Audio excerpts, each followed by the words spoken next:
তুমি আমার সাথে আর একটা কথাও বলবা না। তুমি তো আমার বাবারে চিনো। সে সুযোগ পেলে তোমার বুকের পাঁজর জাজরা করে দিবে। তাই বলছি, তুমি ভালো ভালোই এখান থেকে চলে যাও। এখনো আমারে নিয়া তুমি এত ভাবো, তার মানে এখনো তুমি আমারে ভালোবাসো। তাই আমরা এক ছাদের নিচে বাকি জীবন কাটাতে চাই। এটা কোনো নতুন খবর না। আমি বিগত 5 বছর তোমাদেরকে মন উজাড় করে ভালোবাসছি। বাকি জীবন যতদিন বেঁচে থাকবো, তোমাদের প্রতি আমার ভালোবাসার সম্মান ততদিনে বেঁচে থাকবো। তুমি যে মন উজাড় করে আমার পরিবারকে ভালোবাসছো তা আমরা সবাই জানি, কিন্তু তোমাকে বুঝতে অনেক দেরি করে ফেলছি, অনেক বড় ভুল করে ফেলছি। আমাকে তুমি ক্ষমা করে দাও। তুমি শুধু শুধু ক্ষমা চেয়ে আমাকে ছোট করো না তো। তোমাদের প্রতি আমার কোনো কালে কোনো অভিযোগ ছিল না। বাকি জীবনে আর কোনো দিন কোনো অভিযোগও করব না। তোমার মাকে তুমি জিজ্ঞেস করে দেখিও, আমি কোনো দিন কাউকে বিন্দু পরিমাণ অবহেলা করে কথা বলছি নাকি। আমি তোমাদেরকে এখনো মন থেকে ভালোবাসি। তাই বলছি, বাবা আসার আগে তুমি চইলা যাও। তোমার যদি আমাদের প্রতি এত ভালোবাসা থাকে তাহলে আমাদের সাথে থাকতে তোমার অসুবিধা কোথায় তা তো আমি বুঝতেছি না। আমি ভুল করছি, ক্ষমা চাইছি। মানুষ হিসাবে কি আমারে ক্ষমা করে দেওয়া যায় না? মাহিন, তুমি হয়তো বলে গেছো আমাদের মাঝে যে আর কোনো সম্পর্ক নাই। আমি সজ্ঞানে তোমারে ডিভোর্স দিছি।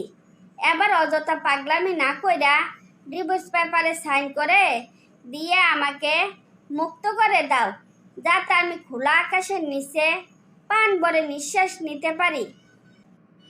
দরকার হইলে আমি মইরা যাব, তারপরে ডিভোর্স পেপারে আমি সাইন করব না।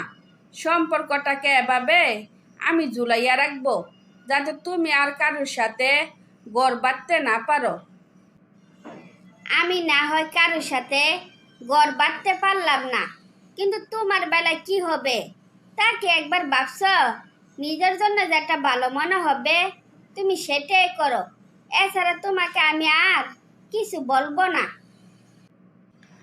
আমাদের সম্পর্কটা যদি এভাবে চলতে থাকে তুমি কিভাবে বেঁচে থাকবা তা কি একবার ভাবছো? বাবা মা যখন মারা যাবে তখন তোমার কি হবে ভেবে দেখছো একবার?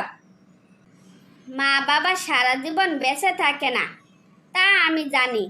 আর জানি বলে বাবা আমাকে খামার করে দিয়ে গেছেন, যাতে উপার্জনের টাকা দিয়ে আমি গরিব দুঃখের উপকার করতে পারি আর মনে শান্তি খুঁজে পাই। তার মানে পরের উপকার করে তুমি সারা জীবন কাটাইতে চাও? সংসার জীবনে তুমি আর ফিরবা না? আমার মনের কথা বোঝার জন্য তোমাকে অসংখ্য ধন্যবাদ। সংসার মানে কি আমি বুঝে ফেলছি। সংসার মানে মানিয়ে নেওয়া। সংসার মানে হচ্ছে কষ্ট পাওয়া। সংসার মানে নিজের সুখ শান্তি বিসর্জন দেওয়া। তাই আমি আর কষ্ট পাইতে চাই না। পরের উপকার নিজের জীবনটাকে বিলিয়ে দিতে চাই। দয়া করে এবার ঘরের ছেলে ঘরে ফিরে যাও।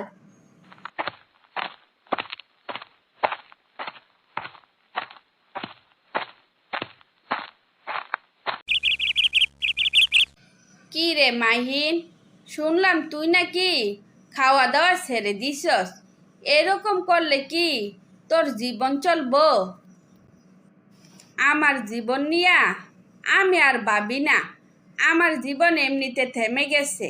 জানি না এই জীবন আর পান ফিরে পাবো কি না। যখন মেয়েটা তোরে চাইলো তখন তারে তুই 2 পয়সার দামও দিলি না। আর যে তোর কাছ থেকে দূরে চলে গেল তুই তার কাছে পাওয়ার জন্য দিশাহারা হইয়া গেলি। কিন্তু যে চলে যায় সে যার ফিরে আসে না, তা কি তুই বুঝোস না? নাকি বুঝতে চাস না? আমার একবার বলতো।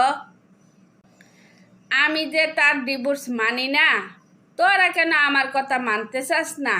আমি ওরে মনে প্রাণে চাই, তোরা কেউ আমার বুঝতে পারতাছিস না। কি করলে যে তোরা বুঝবি কে জানে? আরে গাদা, একবার ডিভোর্স হইয়া গেলে আর কি সম্পর্ক রাখা যায়? যায় না তো।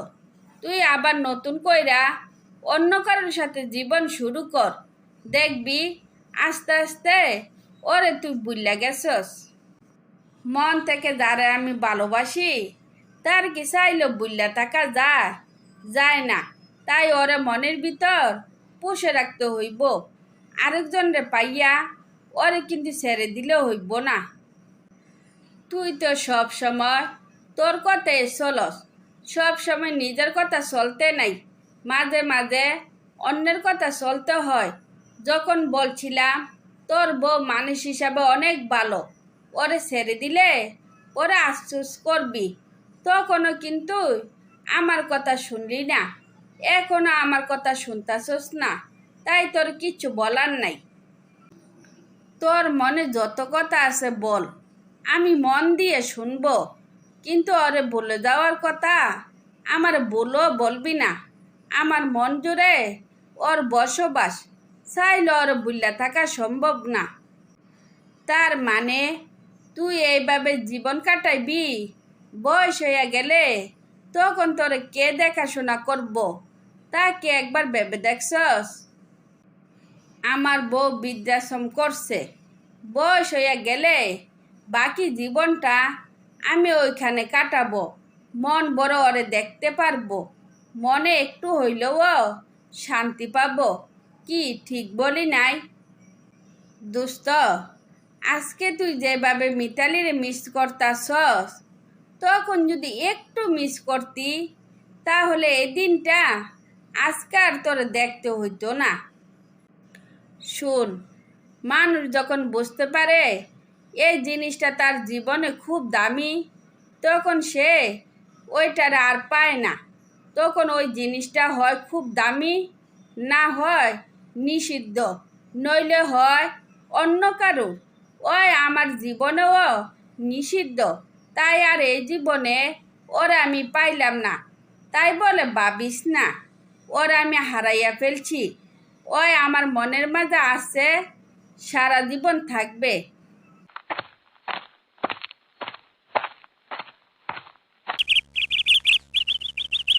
মিতালি, যারে ছেড়ে তুই চলে আসলি তার জন্য নাকি তার পছন্দের খাবার মাঝে মাঝে পাঠাস? তা কি ঠিক? বাবা, তুমি ঠিকই বলছো। ওরা আমি ছেড়ে দিয়েছি ঠিকই, কিন্তু মন থেকে ওরা আমি মুছতে পারিনি। তাই আজও তার খোঁজখবর আমি রাখি। আমার কিছু করার নাই বাবা। আমি শত চেষ্টা করেও তারে বলতে পারি নাই। যতই তারে বলতে চাই ততই তার কথা বেশি মনে পড়ে। আমি বাবা হইয়া তোর মনের শান্তি কাইরা নিলাম, আমারে তুই ক্ষমা করে দিস।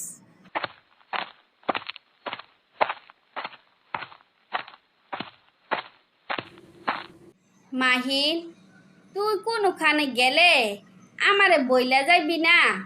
তোর জন্য কি আমার টেনশন হয় না? কি মিতালিরে দেখতে গেছিলি?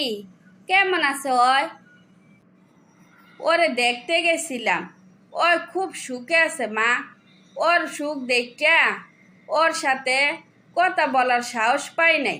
ওরে মনে করাইয়া দেই নাই যে ওর জীবনে কেউ ছিল, তাই কথা না বলে চলে আসছি। তুই কি ভাবছস মিতালি তোরে বইলা গেছে? ওই তোরে আজও বলে নাই আজকে যে তোর জন্মদিন। ও সব মনে রাখছে। তোর পছন্দের কত কি তোর জন্য পাঠাইছে তা কি জানস? মাঝে মাঝে ফোনে আমার সাথে কথা বলে, তোর খোঁজ খবরও নেয়। মন থেকে আজও তোরে ভালোবাসে। মা, আমি কি ওর সাথে একবার কথা বলতে পারি? ওই কি আমার সাথে কথা বলবো? আমি ওরে যতদূর চিনি, গেলে কথা না বলে থাকতে পারবো না।